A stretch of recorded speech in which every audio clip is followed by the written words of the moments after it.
Bom, vamos lá então, gente. A gente vai conversar sobre como a igreja deve usar as redes sociais e a gente está aqui com o Rodrigão e eu quero que ele está presente, fale um pouco da experiência dele, quem é ele, depois eu vou me apresentar também para todos vocês, tá?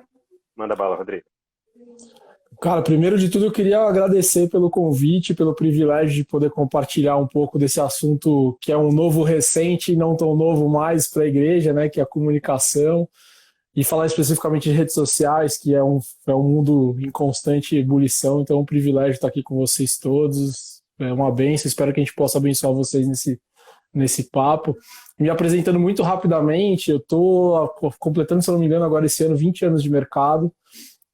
Eu trabalho desde a faculdade com comunicação e comunicação digital, mais especificamente. Então, desde aquela época que todo mundo pegava fila na BCP para conseguir uma linha de celular e pagava uma fortuna, tanto pelo celular quanto pela linha, eu já fazia conteúdo para mobile, eu já usava redes sociais, eu trabalhei aqui no portal IG, numa divisão, comecei a trabalhar numa divisão só para mobile nessa época ali atrás. E desde então eu sou jornalista, fui trabalhando no Lance, no jornal, e depois eu passei por algumas das grandes multinacionais de publicidade do Brasil, Macan, FCB e algumas do Wunderman, algumas dessas como atendimento. E depois da carreira ter dado uma cansada na cabeça, eu entendi o meu chamado, estava fazendo pós-graduação em missões urbanas, e acabei conectando as duas coisas na defesa da tese, entendi que tinha um caminho legal e amplo para trilhar dentro das igrejas, ajudando, ferramentando as igrejas com esse assunto mais profissionalizado, se é que eu posso falar desse jeito. Escrevi um livro e comecei a ChurchCon na sequência. A Church nasce há 3 anos atrás agora, esse ano a gente completa o terceiro ano, para ser uma consultoria. No começo era muito o Rodrigo e a mochila, né? Vão ajudar as igrejas, me fala o teu problema que eu vou tentar te dar algumas soluções mais conceituais e tentar acompanhar as equipes. E hoje a gente está se tornando uma agência, está começando a entregar já quase que full service para alguns clientes. E tem sido bênção, cara. Tem sido. Eu brinco que é quase que carpinar mato, né? Tem muita gente fazendo já há muito tempo. Só que o assunto começou a ficar relevante há coisa de 4, 5 anos atrás, a gente começou a ser mais procurado, e com a pandemia isso acelerou a velocidade da procura, da busca das soluções de uma forma bem acentuada. Então, resumindo em 3 minutos da minha carreira, é isso. Que legal, que legal. Nossa, muita experiência nessa tua história aí, né? Bom, eu sou o Cara, Eugênio, eu sou... Não, pode falar. não, perdão, não, era isso, estava concordando, desculpa, perdão. Não, imagina. Eu sou Eugênio, eu sou pastor, fui ordenado em 2003, então não sei nem quantificar quanto tempo sou pastor, mas desde 2003. E se tem uma coisa que é mais fácil para a gente, Rodrigo, como pastor, é estudar grego e hebraico do que lidar com tecnologia. Tecnologia é Mas uma acho que coisa todo mundo, né? Todo mundo tem esse mesmo problema. interessante. E é legal que nesses dias, né, de isolamento social, a gente viu a pastorzada correndo para redes sociais, Facebook, Instagram. Você abre Instagram, tem live. Abre Facebook, tem live. Abre a geladeira, tem live. Em todo lugar tem live. E aí eu queria que você conversasse um pouco sobre isso. Você escreveu um artigo muito interessante, né, sobre o que isso pode acarretar e como isso pode servir como efeito rebote, né, ruim para a igreja. Comenta um pouco disso aí para os pastores e para a liderança que está aí online. Eu acho que a primeira coisa que a gente precisa observar a corrida de dois ângulos, né? E aí começar um pouquinho para trás do que a pergunta de fato e a resposta mais objetiva à tua pergunta. A corrida acelerada, de fato, ela ia acontecer quando a gente observa que as igrejas não estavam preparadas para isso. Então, esse é o primeiro dado, né? A gente deixou de se preparar para esse mercado tecnológico, para a cultura pós-digital e etc., e foi levando com a barriga, foi empurrando e até em algum momento separando a questão sagrada e profana, achando que o smartphone poderia ser um lugar de perda da conexão das pessoas com a igreja, com a fé, etc. Uma distração, talvez fosse o ponto, né? E essa corrida ia ser natural para quem não tava tão preparado. De outro lado, a gente vê que sim, tiveram algumas igrejas de forma muito interessante que reagiram rápido a esse ambiente e conseguiram não mudar muito a rota do que já faziam, o que eu acho que é interessante para chegar na resposta objetiva. que sim, a gente está vendo uma hiperdigitalização das igrejas. E a hiperdigitalização das igrejas passa por essa falta de planejamento, né? As igrejas não estavam acostumadas com isso, os pastores não estavam acostumados a lidar com o ambiente digital, com as facilidades do ambiente digital e com os perigos, que é o efeito rebote. Né? Quando você não sabe exatamente como que você vai lidar com esse ambiente, você lida em excesso, é que nem criança numa loja de doce. Vai entrar lá, vai pegar todos os doces e depois o pai vai ter que lidar com a criança à noite, né? Tentando fazer aquela desintoxicação da hiperenergia ou às vezes até de uma intoxicação alimentar. Eu acho que a gente está passando, né, fazendo paralelos muito simples, a gente está passando por isso. A gente não sabia usar ou a gente não usou bem e agora está tentando usar e usando em excesso. E aí os efeitos rebotes, o primeiro que eu acho que é mais importante é o excesso tira a pertinência, tira a relevância, tira a atenção da pessoa. Vai chegar uma hora que essa pessoa não quer mais ver, porque tem tanto daquilo, tem tanto daquele pastor, tem tanto daquela igreja, que o interesse, aquela atenção que a gente fala que são 8 segundos a atenção das pessoas hoje, né? Então, se você está em excesso, aquilo vai virar uma coisa comum, e aí você não vai conseguir mais atrair a atenção daquela pessoa para que de fato ela ouça qual mensagem que você tem para passar, o que Jesus está falando a partir da sua igreja. Então eu acho que o efeito rebote mais problemático para mim, do excesso, é essa questão da gente perder a atenção das pessoas, e eu acho que esse é o cuidado, e o cuidado que vem do planejamento. Até agora a gente está tentando trocar pneu do avião em voo, né? Tentando fazer aquela coisa, não, vamos tentar resolver aqui meio que do jeito que a gente tem. Eu acho que é válido, desde que a gente consiga tentar olhar para esse lugar, assim, ó, não, precisamos resolver, a gente precisa equacionar, até porque essa questão talvez não acabe tão rápido. Então ainda há tempo de você equacionar excessos ou ausências, que também tem a ausência, né?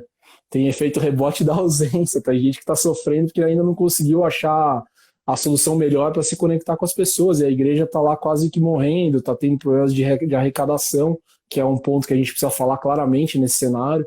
Então tem esses dois extremos, do excesso e da ausência, que a gente precisa achar qual que é o plano para a gente caminhar numa trilha de frequência legal. Porque eu acho que essa é a palavra fundamental. Qual que é a frequência que a gente precisa tocar as pessoas?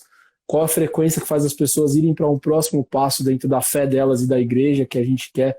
E claramente aonde a gente quer conduzir as pessoas. Porque tem processos da jornada de santificação de uma pessoa que ela precisa passar.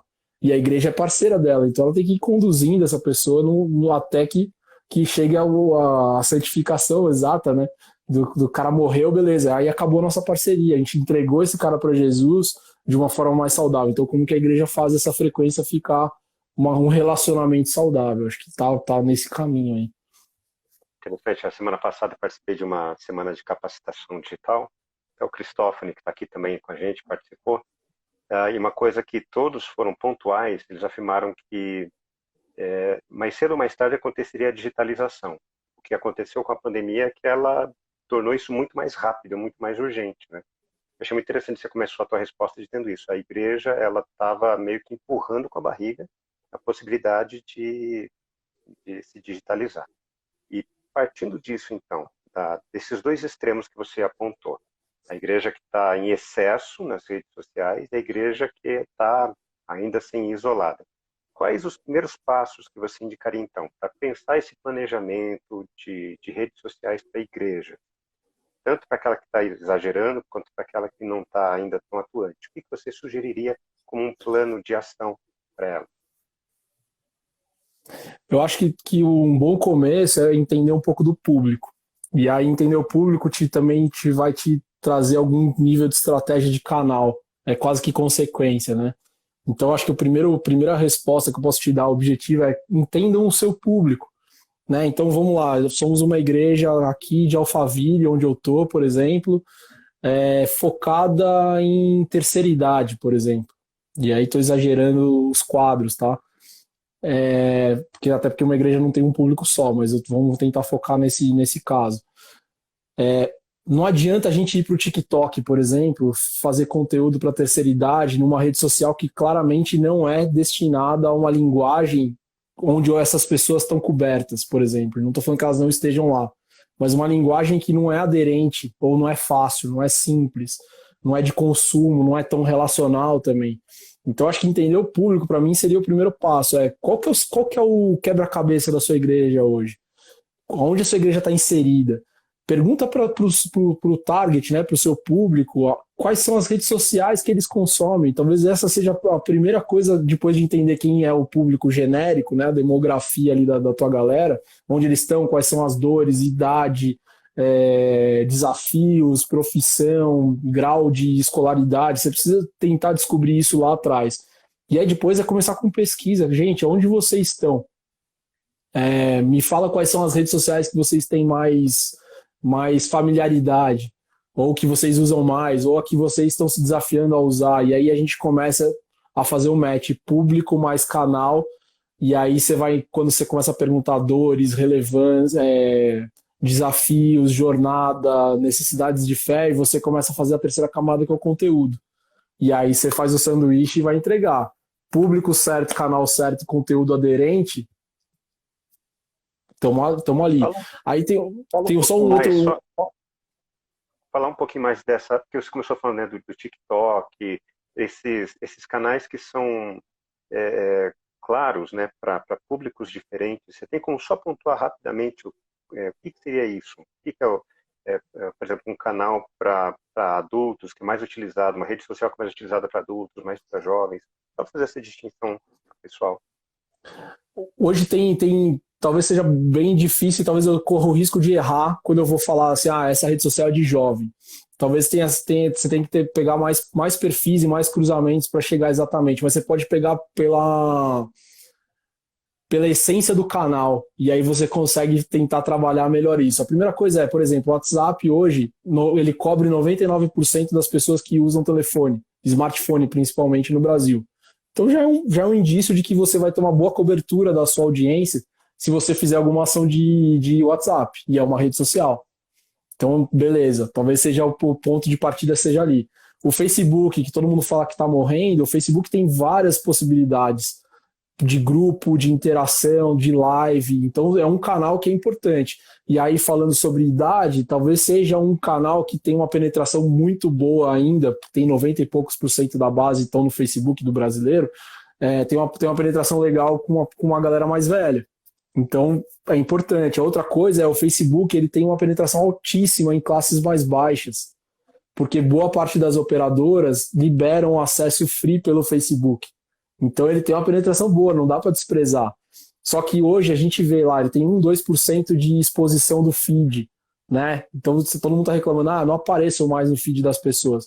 Não aparece porque você não construiu relevância naquela tua audiência. Se você constrói relevância, vai continuar aparecendo. Então, o Facebook não pode ser desprezado nesse momento que a gente está na jornada aí. Né? O Facebook vai morrer. Não vai morrer, cara. Tem muita grana e tem muita gente naquele lugar, ele não vai morrer agora. Aí, beleza, tem o Instagram, que é a mídia do momento, né? Talvez seja a nova mídia de massa, ou em construção de virar uma mídia de massa. Só que ela tem uma linguagem muito fotográfica, uma linguagem muito visual. E beleza, tá todo mundo usando textões, e eu sou um cara que usa muito textão, e os meus textões funcionam. Mas ela não é exatamente ali a linguagem para esse tipo de conteúdo. Não é exatamente essa a linguagem do Instagram, é uma linguagem fotográfica, bem visual e tal, e mais jovem. Mas tá todo mundo indo para lá. Se você pegar hoje o perfil, ele tá já acima de 30 anos, muita mulher, na maioria dos perfis, é uma rede social que tem mais mulheres, por exemplo.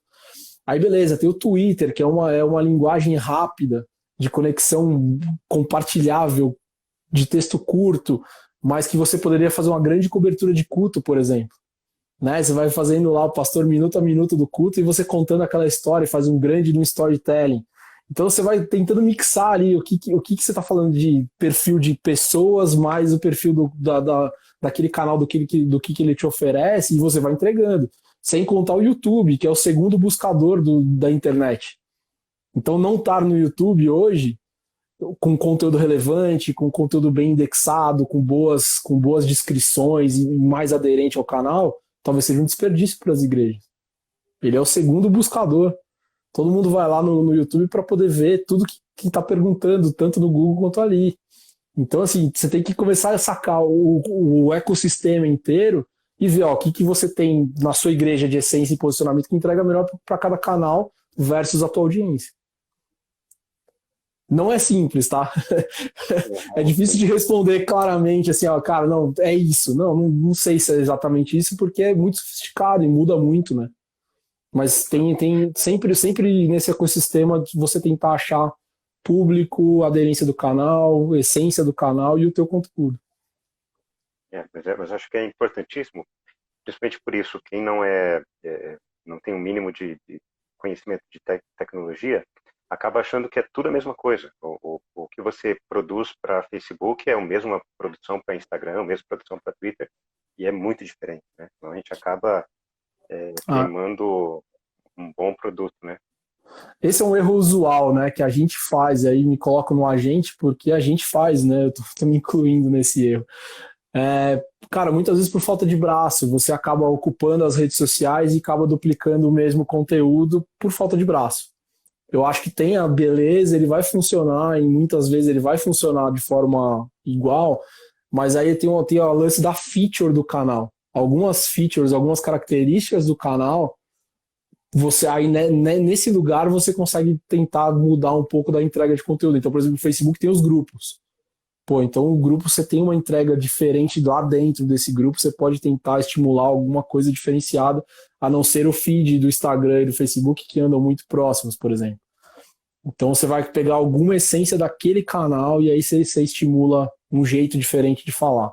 Acho que aí talvez seja um jeito de dar uma refrescada também na pressão de quem está operando comunicação, porque a gente fica falando e vira só pressão para quem está do outro lado, né? Não, dá para dá para levar no banho-maria algumas coisas, dá para você pensar coisas pontuais para ir testando. Acho que tem caminhos, né? Não dá para ser 880. Legal. Vou lançar uma última pergunta. Eu quero desafiar o pessoal. A gente está com 34 pessoas aqui na sala com a gente. Quem tiver alguma dúvida, pode ir mandando aqui, que depois a gente vai perguntar para o Rodrigo, tá? Ele sabe tudo. Pode pedir o número da Mega Sena, que ele vai falar, qual vai ser sorteada, quem vai ser o presidente em 2022. Pode perguntar o que quiser, que ele responde tudo. Está acumulada, né? By the way, está acumulada. Vai lá. Você comentou muito, então, isso, né? Dessas diferenças dos canais, da superexposição. O que você sugere, então, para aquelas igrejas que já estão atuando, que tipo de ações você sugere para que a igreja não canse o seu público, não canse a sua audiência e consiga atingir o coração das pessoas? Eu acho que eu tenho que partir do princípio de que a gente precisa lembrar que o nome desse canal, rede social, é de relacionamento, é social.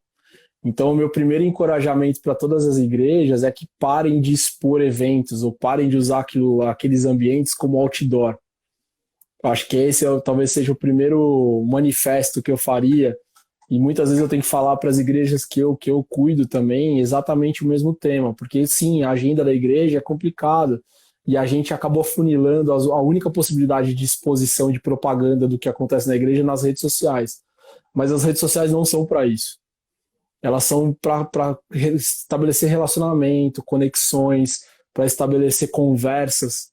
Então eu acho que esse é o primeiro encorajamento que eu faria hoje para as igrejas, parem, aproveitem que a pandemia nos deu a oportunidade de parar. Acho que esse é o primeiro ponto. Paramos, recomeçamos, vamos reaprender a viver e nos relacionar. A partir desse novo cenário, eu acho que crie novas lógicas relacionais na comunicação. Então, estimular perguntas, estimular trocas de informação, estimular cocriação, por que não trazer os membros para ajudar a criar o conteúdo da igreja? E você começar a dar senso de pertencimento com a igreja. Né? Então, trazer conteúdos devocionais que vinham dos membros, por exemplo, são conteúdos de inspiração que cabem bem para as redes sociais. Conversas, as lives são importantes, a gente fica o tempo inteiro batendo nas lives, mas as lives são pontos legais de profundidade e até relacionais, por mais que tenha uma tela no meio, a gente está conversando, a gente está trocando, a gente está aprendendo junto. O grande lance de tudo isso é a frequência, que é o que a gente volta lá na primeira pergunta. O excesso mata a igreja, né, em tudo.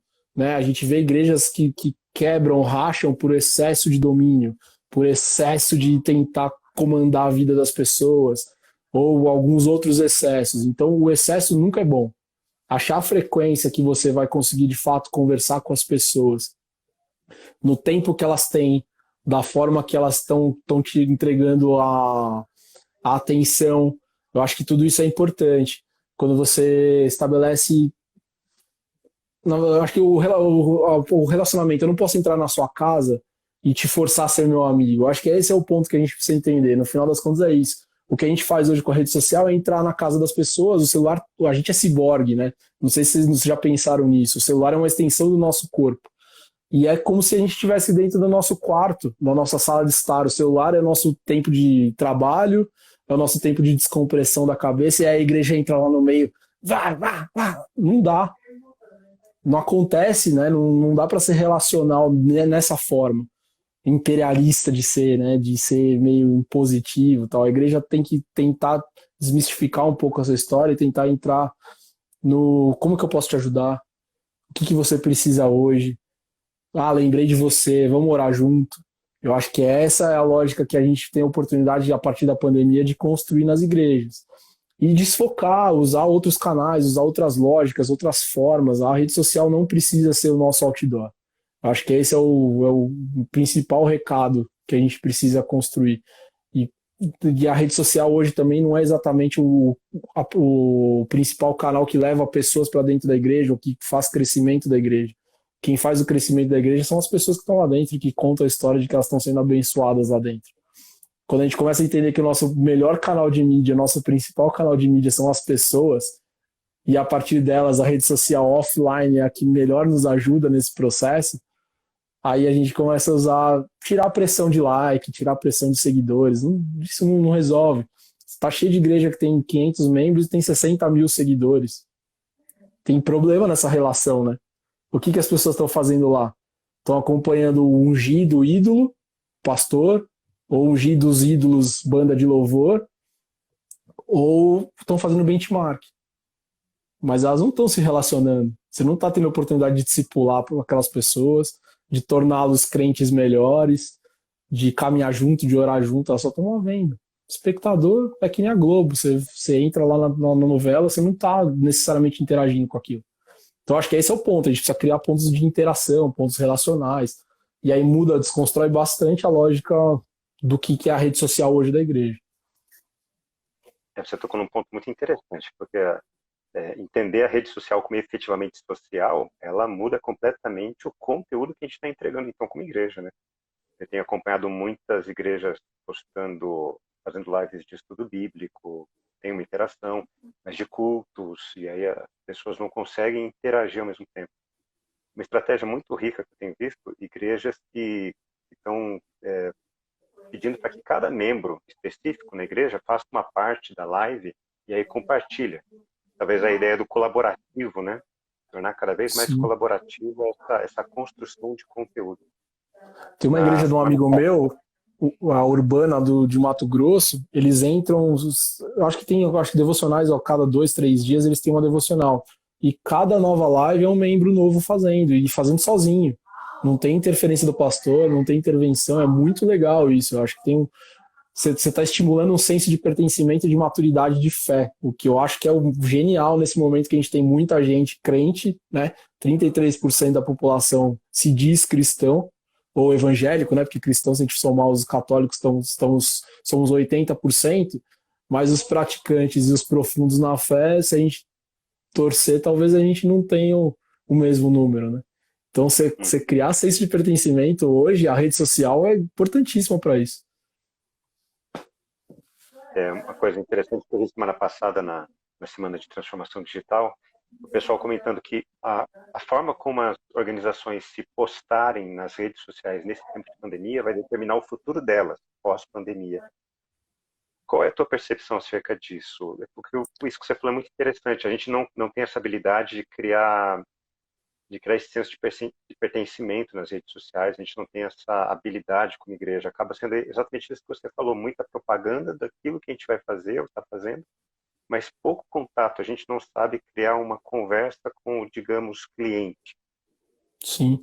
Eu acho que a primeira mudança é que, e aí é uma opinião muito minha, tá? E aí serei criticado nessa opinião, é que o mercado gospel, aquele mercado eventeiro, eu acho que ele acabou. Então a gente automaticamente criou uma oportunidade muito mais relacional para a igreja. Então acho que para mim esse é o primeiro impacto. A igreja do 1 a 1, a igreja dos poucos, dos abraços, do conhecimento profundo da vida das pessoas e do discipulado. Acho que a gente tem esse primeiro highlight aí de oportunidade. A segunda oportunidade que eu acho é que a igreja, claramente que o domingo não é mais sagrado. Né? A gente está aprendendo que não tem mais barreiras entre os dias de trabalho, os dias da igreja, os dias santos, os dias não santos, o ir para a igreja. Então acho que esse é um outro aprendizado que a pandemia nos dá. E dentro desses dois pontos, talvez, é que a igreja agora vai ter que aprender a ser 24/7. Ou pelo menos os domingos vão ter que ser esticados, né? A gente vai ter que começar a produzir conteúdos de domingo a domingo. E aí uma notícia muito ruim para todos os pastores que estão nos vendo aqui agora é que a gente criou mais uma atividade para vocês, que é o de produtor de conteúdo. O cara de comunicação não pode ter a responsabilidade de produzir todo o conteúdo da igreja. Aliás, eu acho que isso é uma temeridade. Quem produz o conteúdo da igreja, principalmente o conteúdo teológico, pastoral e direcional, estratégico, é o pastor. Então o pastor faz parte do nosso time agora. E acho que é mais uma função para pastoral. Eu vejo esses 3 pilares aí como as grandes novidades do pós-pandemia. E aí eu acho que o pastor Guilherme Ribeiro, que é aqui da Igreja Presbiteriana Metropolitana de Alphaville, acho que ele está assistindo aqui, que eu vi ele passar, ele falou uma coisa que é muito interessante. A gente vai escolher sair de casa com o risco de se contaminar, né? Quase que um risco de suicídio, estou exagerando, mas é isso. Então a igreja vai ter que lidar com essa cultura germofóbica, isso é uma frase dele. A gente fez um podcast outro dia e ele falou isso. Como que a igreja vai lidar com a opção da pessoa de não querer o físico? Mas ele continua pertencendo à igreja. Ele continua sendo parte daquele corpo. Ele continua contribuindo, ele continua participando das atividades. Então é uma coisa que a igreja, quando fala que domingo a domingo a igreja precisa existir, uma igreja 24/7, que a igreja vai ter que criar jornadas de participação on e offline. A igreja vai ter que acontecer nos 2 ambientes. Então eu acho que essa talvez seja o maior desafio para a igreja pós-pandemia. Não seremos iguais, né? Acho que esse é o ponto.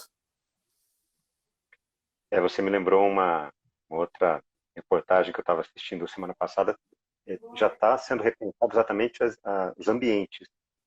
Havia uma tendência de construção de apartamentos, microapartamentos, pelo menos aqui em São Paulo, onde pessoas viviam em apartamentos de 34 metros quadrados, 40 metros quadrados. E agora, com esse processo, já estão repensando em aumentar os ambientes de moradia, só que diminuir os ambientes de sociais, né, onde as pessoas têm que interagir, igrejas, teatros e por aí vai. Então, repensando isso. Muito interessante. Vi aqui o abraço. O pastor Benício mandou um abraço. Ele está gostando demais do papo. O Fabrício Rory também comentando que está uma conversa muito boa. Um abraço para esses nossos queridos irmãos. Legal. Uma coisa que vai mudar também, e aí é muito simbólico, que o abraço o irmão do lado, cumprimente o irmão do lado, acabou, né? Não tem mais esse. Já era ruim. Eu sou um que sofro com essa dinâmica da igreja. Sou muito envergonhado. Tenho muita dificuldade nessa coisa de abraçar, tal, Deus abençoe. Mas isso acabou, porque é um risco sanitário agora, né? Então muda inclusive a liturgia da igreja. A gente tem a oportunidade de rever a liturgia em algum momento. E não perder a sacralidade ou a questão mais de estímulo da fé mesmo, do momento, mas eu acho que a gente vai revisar muitas coisas, talvez os cultos mais curtos, cultos que tenham pré-agendamento para participar em algum momento, né? Você vai ter que falar, não, eu tenho culto para 200 pessoas, porque a gente tem que ter lá 1 metro e pouco de distância entre cada pessoa, então a gente vai ter que fazer pré-inscrição do culto. E a gente vai ter que perder essa sensação de que isso é sagrado, é profano, isso é ruim. Não, faz parte do momento dessa nova vida que a gente vai ter que aprender a viver até que tenha uma vacina. E aí vou lembrar, Bill Gates, acho que há 5 anos atrás, deu um TED Talk, acho que era TED só, não era nem TED Talk. Ele falava que a gente ia passar por esse momento em 5 anos para frente. E que isso ia ser recorrente a cada 5, 10 anos, a gente passaria por um mesmo processo de de crises sanitárias, tal, de pandemias. Então a gente vai ter que aprender, cara, a reviver. Eu acho que esse é o. E a igreja vai ter que se reinventar. Eu acho que é uma grande oportunidade. Sem dúvida. Algumas igrejas mais históricas, né, costumam na liturgia aplicar a cerimônia do lava-pés, e a gente vai ter que incrementar também a cerimônia da lava-mão, né? Com álcool em Sem gel, dúvida, você vai lá e vai coloca para poder cumprimento, sem mas depois dúvida. passa álcool em gel na mão. São as Não, mudanças que vão. e o lava-pés talvez seja com álcool gel e com luvas nas mãos, né? Talvez você consiga refazer. Como a gente aprendeu a ceiar em casa. E quantos vocês, pastores, tiveram que ensinar que isso não era um grande problema? Né? O partir o pão e tomar o vinho não é um problema de você fazer, precisa estar dentro da igreja ou não. O importante é o momento, é você entender o que você está fazendo, é você ter consciência de todo o processo, você se preparar para isso, né? E a gente teve que fazer muitas artes contando a história do que a pessoa poderia tomar a ceia em casa, naquele momento via tela, tal. Então tem muito aprendizado nesse tempo aí. Vamos falar que o pessoal está pedindo para a gente conversar um pouco sobre o tal do engajamento, pertencimento e engajamento. Porque se tem algo que faz a pessoa se sentir pertencente a uma comunidade, ela sentir que a vida dela tem um significado dentro dessa comunidade. De que forma as igrejas podem, dentro das redes sociais, gerar esse tipo de engajamento para as pessoas?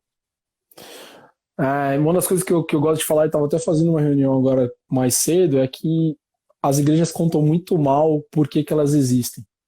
Né? Então isso tá claramente falando sobre o posicionamento da igreja, e quando a gente faz um paralelo com marca, né? Então, por que a minha igreja existe? Minha igreja existe porque ela quer redimir esse ambiente. Acho que é a primeira coisa que acontece quando uma igreja é local, ela tá ali porque ela precisa tocar aquelas pessoas. Mas tocar aquelas pessoas como? Com qual tipo de sutileza, com qual linguagem, etc. Então esse é o posicionamento. Então eu acho que a igreja conta muito mal isso, por que ela nasceu, por que ela tá ali, como que ela funciona, qual tipo de pessoa ela recebe, para que ela está destinada, quais são as ações que ela faz a partir dessa definição do para que ela existe. Então eu acho que esse para mim é o primeiro ponto, e aí a rede social é muito boa para isso. Você contar por que você existe, você deixar claro para aquela pessoa que ela pertence a uma comunidade que tem aquele fim. E você, inclusive a pessoa tem a oportunidade de escolher, não, eu quero ficar ou não quero ficar aqui. Porque ela vai ter aderência com aquele posicionamento. Então eu acho que a rede social é muito boa para engajar as pessoas numa causa, né? Num propósito, numa missão. E aí quando a igreja consegue traduzir a missão para aquela realidade, para aquele contexto, acho que esse é o caminho. E aí isso acontece do cara visitante, do dia que ele foi visitar e você entregou um material contando o que é aquela igreja, que tem o QR Code que vai para o site e você aprofunda quais são as oportunidades e os entendimentos daquela igreja, de um convite para um café de novos membros que você vai receber o cara e vai contar mais um pouco daquilo lá, e nesse café você já deu a oportunidade de engajar ele num ministério, num pequeno grupo e num próximo passo de batismo. Se batizou, aí você botou o cara numa escola bíblica, ele se formou, ele virou líder, e aí começa a brincadeira de você contar esse posicionamento em tudo que você fizer, inclusive nas redes sociais. E aí o cara fica o tempo inteiro tocando na missão e no chamado do porquê que ele tá ali dentro. E aí ele claramente tá consciente do processo. Acho que esse é uma coisa mais legal. A igreja adora tirar a consciência das pessoas, né? E principalmente quando a gente fala da igreja de televisão. É uma igreja mágica que você vai naquele ambiente para buscar a cura, buscar o milagre e tal. Não.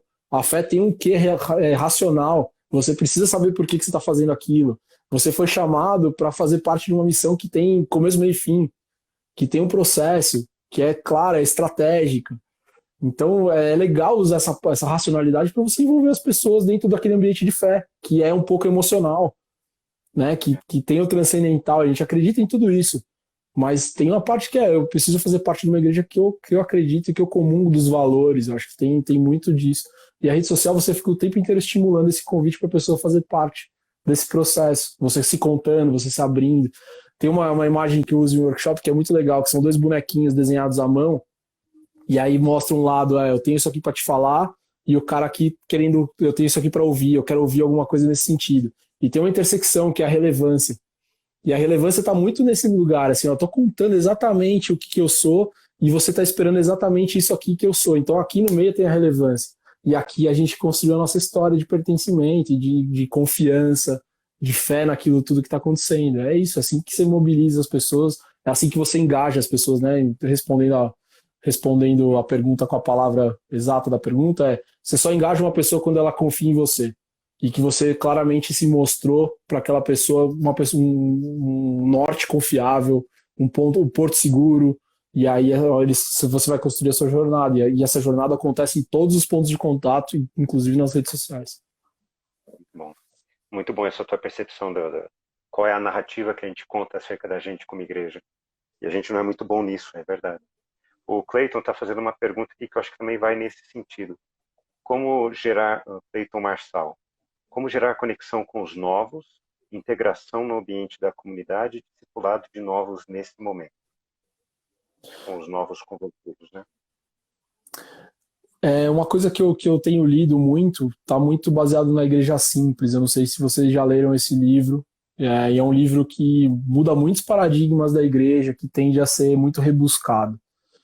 Só que por trás de tudo isso que o cara desmistifica da igreja, simplifica, corta, faz grandes decupações, talvez, se é que essa é a melhor palavra para usar, ele conta que tem um processo, para tudo tem um processo. Então, quando você vai acolher um membro, você tem um processo de acolhimento que faz alguns passos para o cara entender o que é aquela igreja. E esse processo é contado para todas as pessoas para que elas repliquem esses processos. E aí que fique tão dentro do coração da comunidade que esse processo é natural e ele vai acontecendo para tudo e para todos, a todo tempo. Então, eu acho que uma das coisas que eu falaria, responderia bem aberta, assim, que eu acho que precisa de mais tempo para responder essa pergunta é: quais são os processos de acolhimento da sua igreja? Como que você intencionalmente faz a pessoa se sentir acolhida? No começo, pode ser que você tenha muito esforço para abraçar uma pessoa que você identifica que não é da sua comunidade. Mas daqui 6 meses, está você abraçando e está mais uns 4 abraçando. Daqui 1 ano, está você e mais a comunidade inteira abraçando. E você não precisou mais falar, não, aquele cara não é da igreja. As pessoas já viram, tem um estranho naquele ambiente. E aquilo fica intencional, de você ir até a pessoa, cara, eu não quero conversar e ser o seu melhor amigo, mas eu quero que você seja bem recebido. Vem aqui, eu só quero que você receba esse convite de próximos passos e que você sente no melhor lugar da nossa igreja, que já está reservado para um visitante. E deixa o cara ter a experiência dele de fé ali, naquele ambiente. Legal, depois, tem um cadastro, o que você achou, a gente quer continuar conversando com você. Eu vou contar rapidinho uma história que eu vivi nos Estados Unidos agora, se é que a gente tem tempo, mas eu vou tentar ser muito rápido. A gente estava local, eu morei por 5 meses agora nos Estados Unidos, voltei em novembro, e a gente ficou local na igreja presbiteriana lá do Tom Needs, do CTPI, que está envolvido com o CTPI, que é me fugiu o nome, eu estou tentando contar rápido, mas é em Boca, depois eu vou lembrar. E aí a gente participou da igreja nesses dias que a gente estava lá, e a primeira ida a gente contou a história da minha filha, a gente é brasileiro, está chegando aqui, a gente escolheu a sua igreja como local, mas ela fala inglês, mas a gente queria um cuidado especial, caso ela tenha alguma dificuldade, chore, queira voltar e tal. E se vocês puderem avisar a gente, por favor, a gente tá lá no culto, somos nós, tal. Beleza, preenchemos o cadastro do infantil. Spanish River, Caio, obrigado, é isso aí, cara, é isso aí. Nossa, falhou muito a cabeça. E aí, beleza, rolou o culto, a gente voltou para casa, na terça-feira minha filha recebeu um postcard, um cartão postal em português, escrito: Maria Luísa, como que foi a sua experiência? A gente ficou muito feliz de receber você aqui e a gente gostaria que você voltasse no próximo domingo com a sua Bíblia, porque você não trouxe a Bíblia nesse tempo, mas que você se sinta muito bem acolhida, assim, um cartão postal escrito à mão, cara, sabe aquele cuidado no limite, assim, cuidado em tudo. E aí depois na quarta-feira a gente recebeu uma ligação de uma senhora, e aí americana, falando com a gente viu que vocês vieram, a gente mandou um cartão postal, queria saber se vocês receberam, mas a gente queria oferecer outras oportunidades para vocês, casal, de se engajar também na igreja. Então tem um encontro de casal, tem o encontro das mulheres, o de homens empresários, tal. É disso que a gente peca na igreja. E aí que é a oportunidade de engajamento das pessoas. Se tivesse lá até hoje, eu estaria batendo cartão lá na igreja. Uhum. Estaria batendo cartão, porque a experiência foi incrível. Aí a outra coisa que complementa, e é óbvio, o culto é incrível. Não tem nada demais, assim, é um culto muito bem pensado, muito bem feito, com música muito boa e com a pregação profundíssima, de sair todo domingo de lá meio chacoalhado. Você usou uma palavra que eu estou ouvindo ser muito repetida. E a gente, como igreja, a gente não é bom também nisso. As pessoas não compram produtos, elas compram experiências. É isso. E a gente não consegue, por causa talvez da nossa herança evangélica mais puritana, pietista, mais regrada, a gente não aprende a desenvolver o culto como uma experiência comunitária de fé e relevante para as pessoas, né? Acho que é um ponto muito interessante que você levantou. E a experiência, e aí eu tô falando por mim, né? Eu vejo, consigo sentir, ver Jesus nas experiências que estão ao meu redor, as experiências relacionais, a experiência de cuidado, do abraço, da intenção de querer saber como eu tô, né? É muito mais fácil você entender Jesus nas experiências do que de fato você só esperar, né? E aí eu tenho déficit de atenção, por isso que eu tô falando isso. Mas assim, cara, se você me deixar só lendo, é claro que eu tô retendo muito conteúdo, mas a experiência do toque, a experiência sensorial, tá muito nessa palavra, né? E aí a gente sempre usa, assim, a experiência sensorial, a experiência, ela tá muito nessa coisa de traduzir o toque de Jesus, ser mais real, mais palatável em algum momento. Então eu acho que é importante, a gente não pode excluir. Eu já trabalhei em igrejas que inclusive usava o cheiro da igreja para te ajudar a concentrar, e não é um problema. Você entrou naquele lugar, né? Quando você entra em casa, o cheiro da sua casa te conforta, te dá aquela sensação de, cara, cheguei aqui, eu relaxei. Então você ter um cheiro na igreja, por exemplo, te dá essa experiência. E não estou falando que eu tô movendo a cabeça das pessoas para algum lugar ilícito ou ilegal. Não, estou tentando usar mais um sentido que a gente tem disponível para fazer o foco da pessoa ficar na mensagem. Verdade. Muito bom. Isso aqui é um tema que daria um papo muito interessante também, né? A utilização dos cinco sentidos para a gente poder dinamizar essa experiência, né? Muito bom. E é Gente, foi desafiador, né? muito bom esse papo. Ah, como? Muito bom esse papo contigo, Rodrigo. A gente vai ter mais uma live na próxima segunda-feira também. Mas quero agradecer demais a tua presença aqui com a gente, viu? O pessoal está só elogiando aqui. A gente vai gravar esse nosso encontro, vai disponibilizar depois para vocês, tá bom? E sigam o Rodrigo. O Rodrigo é um cara com muita experiência e vocês perceberam muito coração voltado a Deus e as pessoas. Rodrigo, passa os teus contatos para o pessoal poder te encontrar, te acessar, conhecer teu material, teu trabalho. Gente, foi um privilégio falar com vocês, é uma honra mesmo. O convite do Caio foi uma surpresa positiva. Te conhecer e a gente poder ter a oportunidade de começar a caminhar junto a partir de agora é um privilégio, uma bênção. Eu estou no @churchcombr no Instagram, no Facebook, e lá a gente produz todo o conteúdo, o mais profundo mesmo de comunicação. Tá lá, tá no site, nas redes sociais da agência, no site também, churchcom.com.br. Tem no YouTube, ChurchCom. E, e eu tô por aí no Eu Rodrigo Mota, que é um perfil que está falando mais de comunicação e mostra um pouco mais a minha vida profissional. E vai ser um privilégio poder conhecer, caminhar. Eu sou meio 24/7, respondo o mais rápido possível que eu tenho conseguido ultimamente as mensagens. E a gente tem oferecido esse tipo de oportunidade de conversa com as igrejas, tanto em workshop, treinamento, como cliente mesmo, consultoria.